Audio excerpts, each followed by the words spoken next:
Hi there, welcome back to Triplicate and moving on with the circuit design for the boat Speedo. Now, sorry I'm sounding a bit croaky. I've had a chest infection which has stopped me doing any videoing for a week and a bit. But I have been moving on with things anyway, so this is a bit of an update. And before we move on to the bottom board of the boat Speedo stack, I suppose we'd call it, I decided to build up the display drivers to check they worked and to enable us to calculate values for these resistors, which limit the current through the display elements. But each colour on the display, the diodes use a different. The diodes have a drop a different voltage, and the decimal point only has one diode and the segments have four. So we've got to just, by process of experimentation, find out what the values of these resistors should be while we're here. Right, so here it is. Now, part of the reason I decided to build this up is because I'd already bought through-hole components and then decided to go over the surface mount, so the through-hole ones are redundant. So that's the driver trip, the ULN 2003. And across here, I'll show you in a minute, we have the load resistor which we're testing, and that is the FET switch for each segment. I've only built one of them. So here it is, and if I zoom out, let me see that. I have a string of resistors which I can clip these two clips along to change the resistor value. It's a bit of a hacky way of doing it, and it's all powered off my bench supply on 15 volts. So these resistors are in series with this multimeter. So if I carefully switch that up so you can see it, plug that in, we get a blue segment, and it says that is drawing 28, 29 milliamps, and the current goes up, I guess, as the LEDs heat up in there. So I have written down some resistors versus currents for each decimal point and segment. As I say, the decimal points are only one LED and the segments are four, which is why the values are so much higher. And green, the blue, and I just have the blue segment to do. So let's show the way this works. So if I zoom out a bit, so that's 29, nearly 30 millivolts, and if we add another of these resistors in, which I believe are 47 ohms, it goes up to 20 milliamps. So the data sheet suggests you run it at 30 milliamps, so we might just go the next preferred resistance value down for that. So what I do now, and I've done all these off camera, just make for really boring viewing, me measuring currents and resistances. So I pull that out of there, which disconnects one end of the resistors. I get my second meter, which is set to ohms, and measure it across there, and it says that's 69 ohms. So, excuse me, I get my sheet of paper and I say 70 ohms gives me, what did I say, 30 milliamps. Let's just check it again. And it goes up to about 30 milliamps, and it says use 30, the recommended current is 30 milliamps, so I shall now go through and pick, I suppose, the highest preferred value that comes in below 30 milliamps, and that's what we're going with. Okay, so I've set it up so we've got 2 segments and the decimal point running, which is all I've wired up on this board to do. And there's a piece of paper over it so the LEDs don't bleach out the camera.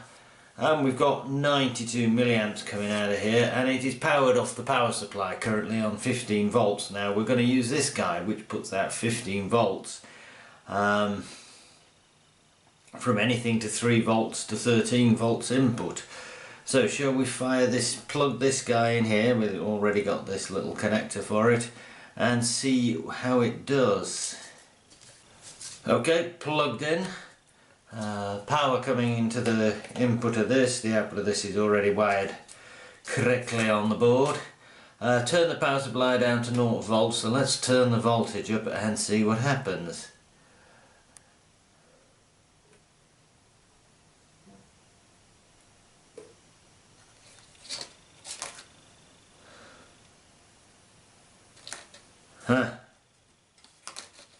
It's starting to go at 4 volts, 5 volts.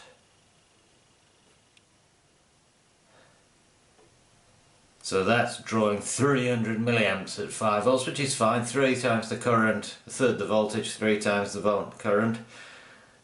Energy can't be created or destroyed, you know, physics. So that's 5 volts. I'll put that back over there. I'm looking at the power supply here. You can't see it. You're going to be taking my word for it. So let's crank this up, and as we come up, voltage goes down. That's 10 volts.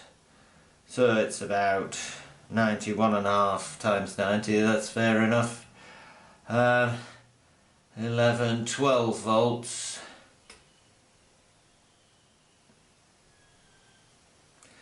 And 132 milliamps, and it's all working fine.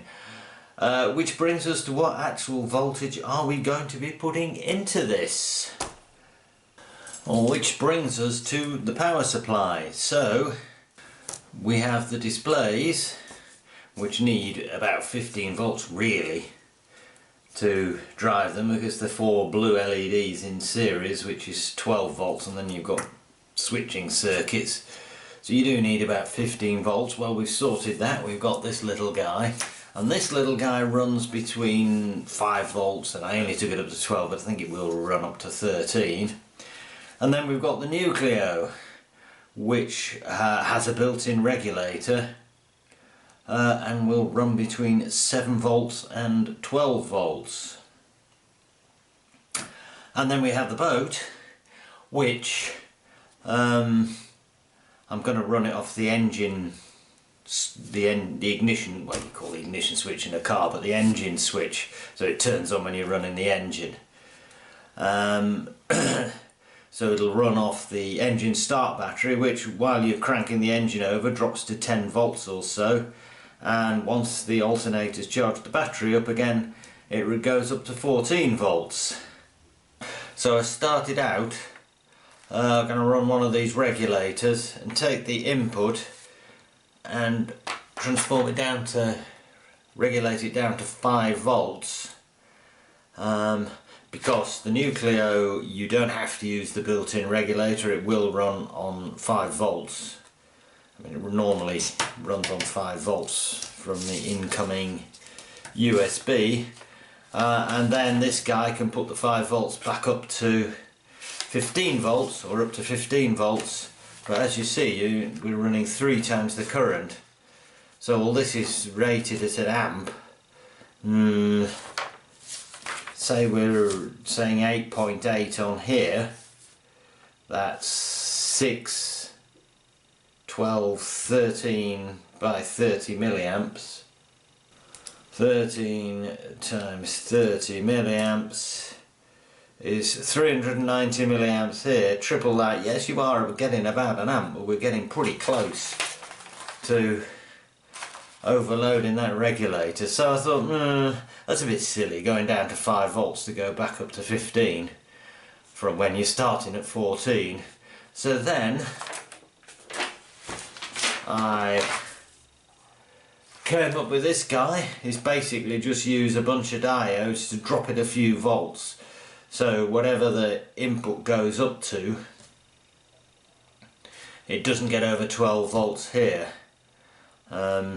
Assuming things like voltage spikes and the old alternator regulators aren't that brilliant.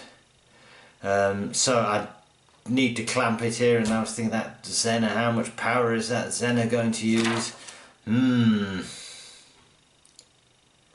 So I got to thinking about using shunt regulators here, and then I thought, well, if I'm going to use a regulator, I might as well use a 7812. Good old linear regulator from back in the day. Simple and easy. Beeping meters. The only problem with these is they drop 2 volts minimum. So if you put 12 volts in, you only get 8 volts out. 10 volts out, should I say. And if you put 10 volts in, you get 8 volts out. But that'll run down to 7 volts, that'll run down to 5 volts. And with the input at 14 volts, which is mostly the case with the engine running, it'll be happy. I'm hoping there is no downside to running it at with too little voltage in. It's not going to do it any long-term harm. Guess we'll find out. Okay, so here it is, just hanging on some wires, and there's some old wire band resistors here which are providing, you'll take my word for it, I'm reading it off the meter, about 480 milliamps worth of load, just so it's doing something. I've got 16 volts going in, and it's regulating nicely to 12 volts. Let's drop that to 15 volts. Yep, it's still happy. 14 volts. Yep, it's still happy. 13 volts. Yeah, 11.4. That's somewhat less than 2 volts. Dropped across the 12 volts. 10.4. So yeah, it's about 1.6 volts. It's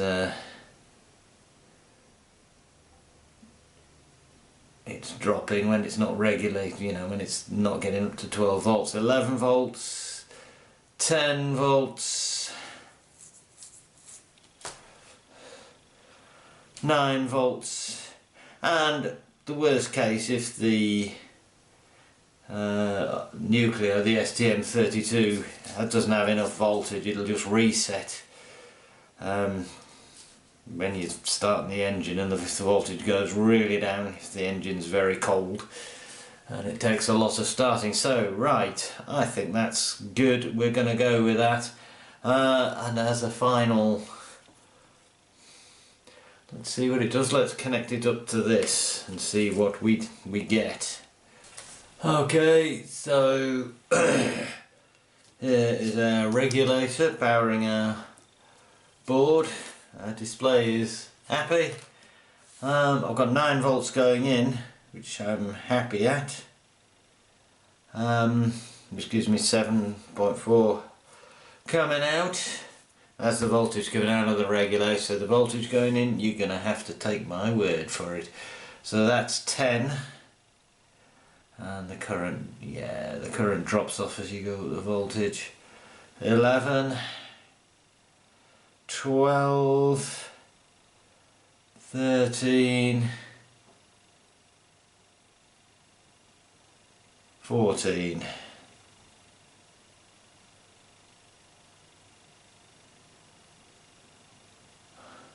And of course if it goes up, it'll actually run up to 20 volts up there. Again, not. Okay, so that is the setup we are going with. So let us look at what we're doing with our bottom board. Okay, so here's our original block diagram, and we have decided that our PSU is going to be 14 volts to 12 volts, so that'll be 12 volts back up to 15 volts for the display, and that is our regulator. So what else do we need to put on this bottom board? Ooh, what have we got here? We've got a Bluetooth module, we have an SD card module, we have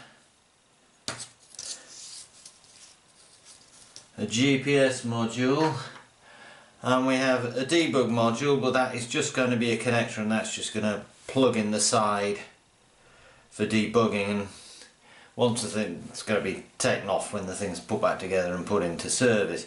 So that shouldn't be too difficult. Okay, so what have we got here? Here are our connectors to our Nucleo, which are the same as the top board.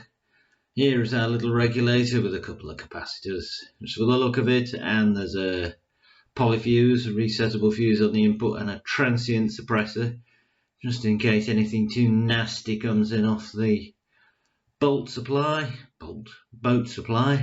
And here we just have a little pad so we can take a wire up to the top board with the supply for the displays. It could possibly go through the VIN pin on the Nucleo and all the way up through the Nucleo, but maybe not ever so happy doing it that way. Nicer to have its own wire because it draws quite a bit of current. So next we have the GPS. I need to redo a bit more labelling here so things look a bit better. Okay, powered I think off 5 volts, that's why that resistor's there, so I can break that track if I've got that wrong. That's 0 ohms, and there's the GPS transmit and receive, and that's simple, that's just a connector. And similarly with the Bluetooth, I know that runs off 5 volts, so that goes off the 5 volts from the Arduino. That's the Bluetooth. Here we have the little debug connector, which has just got transmit, receive and ground, and that's going to be powered off the USB, not off any supply on the board. And down at the bottom here, well, I decided to, instead of using the little module and having to locate that, I mean that module is just a socket, a couple of capacitors and 4 resistors, so I reverse engineered it to that, and that's it wired up. So that lives on the board. Okay, so I have laid out the circuit board. There it is, and there's not a lot to it. So up in the top corner here we have the power supply with the regulator there. Here we have our SD card socket and its associated resistors, and yeah, at the bottom we have the GPS and the Bluetooth, which are basically just connectors, and I've laid out spaces on the board where they're going to go, and that is that. Okay, so here it is. Just been through and put actual components to all these vague R's and C's and what have you, which caused a few tweaks in the circuit board, but nothing much. And if we go into here, so here is a parts list for the top board. It's just basically bits I actually need to buy, with Farnell numbers because I'm getting them all from Farnell, so it makes life easier. And here is the parts list for the bottom board. similarly, and I've combined those into what is my Farnell order. So what I am going to do is order all those bits before I put the circuit order in for the circuit boards, so I can do a sanity check that what I've got is actually what I expect and is going to fit on the board, because believe me, I've been caught like that before when a footprint of a chip or something is slightly different to what I thought it was, and had to order something else, or even worse, change the PCB. So I shall order those and check them against the PCB and give you a progress report then. Okay, the first problem, and nothing to do with board layout or component choice. These are the connectors that the displays plug into. 1, 2, 3. That one's short. Why? Because I have chopped the end off to make a short little connector for when I was messing about with the LED drivers, and it's actually going to be quite expensive just to buy one of these, so I'm going to have to improvise. I've got some others which are the same-ish, so I'm going to have to chop one down and grind the ends off so they fit together, and oh joy, joy, joy. Okay, yeah, so apart from my boo-boo with the connector, we are good to go. So I did this off camera, and I just wanted to get things on and done. So you just go fabrication outputs, Gerbers, tell it where to put them, generate the Gerbers, and you need to generate the drill files as well, so they know where to drill the holes for anything through the hole. And if we open the Gerber inspector program, well, come on, open Gerber plots, here we go, Gerbers, and we can open front copper, front mask, front paste, front silk screen, open, and it draws those. So that looks pretty good to me, and there we go.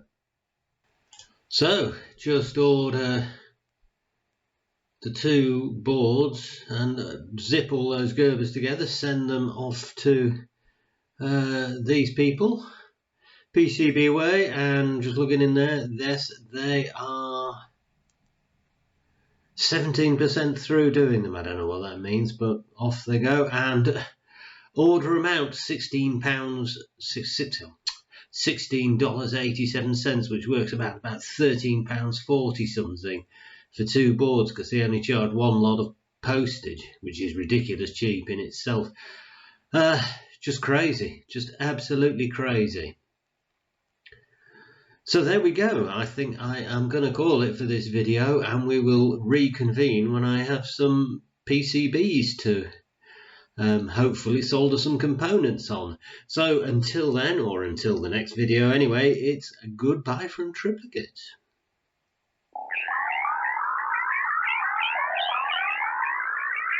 Goodbye.